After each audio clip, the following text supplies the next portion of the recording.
Hi dears, welcome Bigg Boss season 7 live അപ്ഡേറ്റ്സിലേക്ക് എല്ലാവർക്കും സ്വാഗതം. ഇന്ന് ഇപ്പം ലൈവിൽ നടന്നുകൊണ്ടിരിക്കുന്നത് അവരവിടെ ക്യാപ്റ്റൻസി ടാസ്ക് കംപ്ലീറ്റ് ചെയ്തു. ബിന്നി, ദെൻ റന ആൻഡ് നിവിനാണ് കോമ്പറ്റീഷൻ ചെയ്തത്. അവർക്ക് എങ്ങനെയാണെന്ന് വെച്ചാൽ കാലിൽ കയറ് കിട്ടുന്ന പോലെയായിരുന്നു. അപ്പോൾ ബാക്കി നമ്മുടെ ഓൾറെഡി നമുക്കിന്ന് പ്രോമോയിൽ കണ്ടിട്ടുണ്ടായിരുന്നു 5 വൈൽഡ് കാർഡ് എൻട്രീസ് ഉണ്ടാവുമെന്ന്. അവർ ഓൾറെഡി വന്നിട്ടുണ്ട്.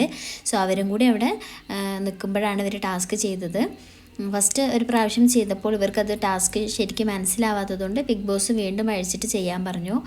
അങ്ങനെ വീണ്ടും അവർ ചെയ്തു. അതിൽ വിന്നറായിട്ടുള്ളത് നിവിനാണ്. സോ ഈ ആഴ്ചത്തേക്ക്, അതായത് നെക്സ്റ്റ് വീക്ക് മൺഡേ ഓൺവേർഡ്സ് നമ്മളെ ക്യാപ്റ്റൻ നിവിനായിരിക്കും. സോ എല്ലാവരും അവരെ കൺഗ്രാജുലേറ്റ് ചെയ്തു. അപ്പോൾ ടാസ്ക് കുറച്ച് അങ്ങനെ ഭയങ്കര ടഫുള്ളതായിരുന്നില്ല, പക്ഷേ കുറച്ച് അങ്ങനെ ബുദ്ധിമുട്ടുള്ളതായിരുന്നു. അങ്ങനെ നിവിന് കുറച്ചും കൂടി മെൻ്റലി കളിച്ചതുകൊണ്ട് അവന് കിട്ടി. അവസാനം ലീഡർഷിപ്പ് ടാസ്കൊക്കെ കഴിഞ്ഞു.